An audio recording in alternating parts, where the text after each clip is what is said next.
नमस्कार दोस्तों, आप सभी का स्वागत करते हैं हमारे चैनल पश्चिम बंगाल न्यूज की ओर से। देर ना करते हुए चलिए जानते हैं पश्चिम बंगाल की ताजा खबरें। अगर आपने अभी तक हमारा चैनल को सब्सक्राइब नहीं किया है तो जल्दी से सब्सक्राइब और वीडियो को लाइक करें ताकि हमारी सारी खबरें सबसे पहले आप तक पहुंच सके। और वीडियो को कहां से देख रहे हैं कमेंट में जरूर बताएं। भगवान नहीं चाहते कि पीएम मोदी बंगाल की धरती पर कदम रखें, टीएमसी सांसद ने क्या कहा।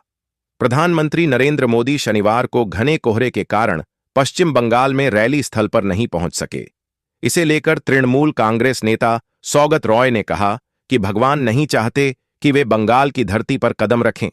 टीएमसी लीडर ने कहा, उनकी रैली सफल नहीं हुई। भगवान नहीं चाहते कि प्रधानमंत्री मोदी बंगाल की धरती पर कदम रखें। उन्होंने कहा कि पीएम मोदी का पश्चिम बंगाल द्वारा कोई फर्क नहीं डालेगा। प्रधानमंत्री के जंगल राज वाले बयान पर जोर देते हुए उन्होंने कहा कि राज्य की कानून व्यवस्था की स्थिति अन्य भाजपा शासित राज्यों से कहीं बेहतर है। पीएम मोदी ने खाड़ी देशों में बिखेरा भारत का जादू, अब तक 6 में से 5 राष्ट्रों ने दिया अपना सर्वोच्च सम्मान। प्रधानमंत्री नरेंद्र मोदी हाल ही में 3 देशों का दौरा पूरा करके लौटे हैं। इस दौरान उन्हें ओमान के सर्वोच्च राष्ट्रीय सम्मान से नवाजा गया। यह सम्मान उन्हें ओमान की 2 दिवसीय यात्रा के दौरान मिला। यह घटना भारत की बढ़ती वैश्विक प्रतिष्ठा को दर्शाती है। यह पहली बार नहीं है जब प्रधानमंत्री मोदी को यह सम्मान मिला है। अब तक पीएम मोदी 6 में से 5 खाड़ी देशों से सर्वोच्च नागरिक सम्मान प्राप्त कर चुके हैं। यह भारत और खाड़ी देशों के बीच बदलते रिश्तों का बड़ा संकेत है। बंगाल में इस बार होगा भयंकर खेला, टीएमसी ने एक्स पर यह क्या लिखा। पश्चिम बंगाल विधानसभा चुनाव 2026 से पहले प्रधानमंत्री नरेंद्र मोदी कोलकाता पहुंचे तो राज्य की राजनीति में उबाल आ गया। एक ओर प्रधानमंत्री के बयान सोशल मीडिया पर वायरल हो रहे हैं तो दूसरी ओर बंगाल की सत्ताधारी पार्टी तृणमूल कांग्रेस ने भी पलटवार करने में देरी नहीं की। टीएमसी ने सोशल मीडिया साइट एक्स पर भयंकर खेला की बात कह दी है। जी हां, अखिल भारतीय तृणमूल कांग्रेस एआईटीसी के एक्स हैंडल पर बांग्ला भाषा में 4 लाइन का पोस्ट किया गया। उसके साथ मसल पावर बाहुबल का इमोजी लगाते हुए कहा गया, ब्रिंग इट ऑन। प्राइवेट कर्मचारियों के लिए खुशखबरी, ईपीएफओ ने मासिक पेंशन बढ़ाने का किया ऐलान। ईपीएफओ के तहत काम करने वाले करोड़ों प्राइवेट कर्मचारियों के लिए एक बहुत ही राहत भरी और उत्साहजनक खबर सामने आ रही है। लंबे समय से अपनी पेंशन में बढ़ोतरी का इंतजार कर रहे देश के लाखों पेंशन भोगियों और नौकरी पेशा लोगों की मांग अब रंग लाती दिख रही है। सरकार और कर्मचारी भविष्य निधि संगठन ईपीएफओ की हालिया गतिविधियों से संकेत मिल रहे हैं कि मासिक पेंशन की राशि में जल्द ही एक बड़ा बदलाव देखने को मिल सकता है। पीएम मोदी ने फोन से रैली को किया संबोधित, बंगाल के लोगों से मांगी माफी। पश्चिम बंगाल के ताहिरपुर में रैली में पीएम मोदी खराब मौसम की वजह से नहीं पहुंच पाए। उनका हेलीकॉप्टर खराब मौसम की वजह से वहां लैंड नहीं कर पाया। इसके बाद पीएम मोदी ने फोन के जरिए रैली को संबोधित किया और फिर जनता से माफी मांगते हुए कहा कि मैं वहां आ ही गया था लेकिन खराब मौसम की वजह से नहीं पहुंच पाया। पीएम ने अपनी बात को पूरा करते हुए कहा कि जब वह वहां आएंगे तो फिर पूरी तरह से बंगाल के विजन के ऊपर जनता से बात करेंगे। बड़ी खबर, इन लोगों को मिलेगा सहारा इंडिया का रिफंड, अपना नाम चेक करें। क्या आपने भी सहारा इंडिया में अपना पैसा निवेश किया था तो आपके लिए एक बड़ी खुशखबरी है। यदि आपको सहारा रिफंड चाहिए तो यह आर्टिकल सिर्फ आपके लिए है, क्योंकि इस आर्टिकल में हम आपको सहारा इंडिया रिफंड लिस्ट से जुड़ी जानकारी प्रदान करेंगे। सहारा इंडिया का रिफंड प्रदान करने के लिए सरकार द्वारा सहारा इंडिया रिफंड पोर्टल को भी शुरू किया गया था। आज हम आपको इस लेख की मदद से सहारा इंडिया रिफंड लिस्ट में अपना नाम कैसे चेक करें के बारे में पूरी जानकारी प्रदान करेंगे। बंगाल में महाजंगल राज 2026 में बनाए डबल इंजन की सरकार, नदिया की जनता से पीएम मोदी की अपील। प्रधानमंत्री नरेंद्र मोदी ने पश्चिम बंगाल की राजधानी कोलकाता से नदिया जिले में आयोजित एक रैली को संबोधित किया। पीएम मोदी ने कहा कि पश्चिम बंगाल में महाजंगल राज चल रहा है, इसे खत्म किया जाएगा। उन्होंने कहा कि बंगाल में इस बार डबल इंजन की सरकार बनाइए, महाजंगल राज खत्म होगा। पीएम मोदी ने कहा कि भारतीय जनता पार्टी भाजपा का विरोध करने के लिए तृणमूल कांग्रेस टीएमसी राज्य की जनता को कष्ट दे रही है। राशन वितरण के बारे में अब ग्रामीणों से लिया जाएगा फीडबैक, नियमित निरीक्षण भी होगा। डीएम आनंद शर्मा के निर्देश के आलोक में अपर समाहर्ता आपदा संतोष कुमार ने जिला आपूर्ति टास्क फोर्स की मासिक समीक्षा की। अपर समाहर्ता ने समीक्षा के क्रम में एजेंडावार सभी विषयों पर विस्तृत समीक्षा कर उपस्थित अधिकारियों को कई आवश्यक दिशा निर्देश दिए। खाद्यान्न वितरण की समीक्षा के क्रम में उन्होंने उपस्थित सभी प्रखंड आपूर्ति पदाधिकारियों को निर्देश दिया कि खाद्यान्न 100% वितरण हो। वितरण प्रक्रिया का गंभीरतापूर्वक पूरी पारदर्शिता के साथ पर्यवेक्षण करते हुए खाद्यान्न वितरण की गति में तेजी लाएं। बंगाल चुनाव से पहले कोलकाता में संघ प्रमुख मोहन भागवत का बड़ा बयान, कहा, हिंदू एकजुट हों तो बदल जाएंगी परिस्थितियां। पश्चिम बंगाल चुनाव 2026 से पहले कोलकाता में आरएसएस प्रमुख मोहन भागवत ने बड़ा बयान दिया है। कहा है कि अगर हिंदू एकजुट हो जाएं तो बंगाल में परिस्थितियां बदलने में समय नहीं लगेगा। उन्होंने बांग्लादेश में हिंदुओं पर हो रहे अत्याचार से संबंधित एक सवाल के जवाब में कहा कि सरकार को इसका संज्ञान लेना चाहिए। मोहन भागवत ने बंगाल में राजनीतिक परिवर्तन पर क्या कहा? उस्मान हादी को दफनाया गया, इनकलाब मंच ने सरकार को दिया ये अल्टीमेटम।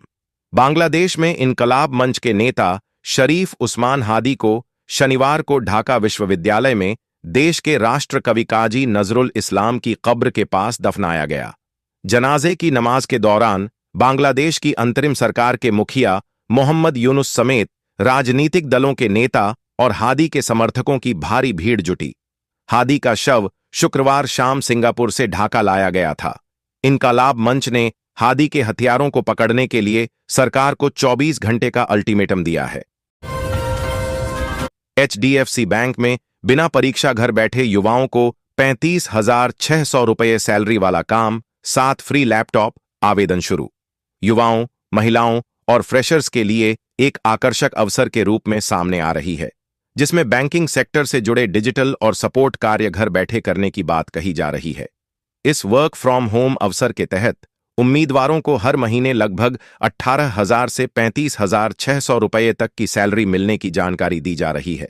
दावा यह भी किया जा रहा है कि चयन प्रक्रिया सरल रखी गई है, इसमें किसी तरह की लिखित परीक्षा नहीं ली जा रही है और आवेदन पूरी तरह ऑनलाइन है, जिससे देश के किसी भी हिस्से से उम्मीदवार तुरंत फॉर्म भर सकते हैं।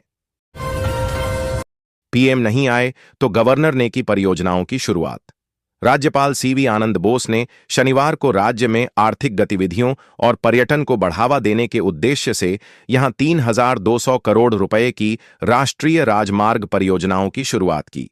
प्रधानमंत्री नरेंद्र मोदी को पहले इन विकास परियोजनाओं की शुरुआत करनी थी, लेकिन क्षेत्र में घने कोहरे के कारण कम दृश्यता की वजह से उनका हेलीकॉप्टर वहां उतर नहीं सका। इसके बजाय राज्यपाल ने नदिया जिले के ताहिरपुर स्थित नेताजी पार्क से आधिकारिक तौर पर परियोजनाओं का अनावरण किया। भारत फिर विश्व गुरु बनेगा, समाज को तैयार करना संघ का कर्तव्य, मोहन भागवत। मोहन भागवत के बयान को गलत संदर्भ में पेश करते हुए वायरल किए जाने के बाद संघ प्रमुख ने इस पर सार्वजनिक रूप से बयान दिया है। मोहन भागवत ने कहा है कि कुछ लोगों के दुष्प्रचार की वजह से संघ के बारे में लोगों के मन में गलत धारणा बनी है। उन्होंने साफ किया कि संघ का कोई राजनीतिक एजेंडा नहीं है, वह हिंदू समाज के कल्याण एवं संरक्षण के लिए काम करता है। कहा कि देश एक बार फिर विश्व गुरु बनेगा और समाज को इसके लिए तैयार करना संघ का कर्तव्य है। पहले बांग्लादेश उच्च आयोग के सामने प्रदर्शन को लेकर भारत ने दिया ये जवाब। राजधानी दिल्ली में बांग्लादेश उच्चायोग के सामने कथित प्रदर्शन को लेकर भारतीय विदेश मंत्रालय के आधिकारिक प्रवक्ता रणधीर जायसवाल ने प्रतिक्रिया दी। उनका कहना है कि हमने इस घटना को लेकर बांग्लादेश के कुछ मीडिया में फैलाए जा रहे भ्रामक प्रोपेगेंडा को देखा है। विदेश मंत्रालय की ओर से जारी बयान में उन्होंने कहा, सच्चाई यह है कि 20 दिसंबर को करीब 20 से 25 युवक नई दिल्ली स्थित बांग्लादेश उच्चायोग के सामने इकट्ठा हुए थे। उन्होंने मैमनसिंह में दीपू चंद्र दास की हत्या के खिलाफ नारे लगाए और बांग्लादेश में सभी अल्पसंख्यकों की सुरक्षा की मांग की। कर्नाटक में भी होगा छत्तीसगढ़ जैसा ही हाल। डीके शिवकुमार को किसने सुनाई बघेल वाली कहानी। कर्नाटक की सियासत में एक बार फिर 2.5 साल के फॉर्मूले को लेकर हलचल तेज है। डिप्टी सीएम डीके शिवकुमार की ओर से दबाव बनाए जाने के बीच पार्टी के भीतर ही एक वरिष्ठ नेता ने उन्हें छत्तीसगढ़ की सियासी कहानी सुना दी। यह एक ऐसी कहानी है जो आज कर्नाटक के मौजूदा हालात से काफी मिलती जुलती मानी जा रही है। नेता के मुताबिक छत्तीसगढ़ में भी कभी सत्ता साझा करने का यही फॉर्मूला सामने आया था।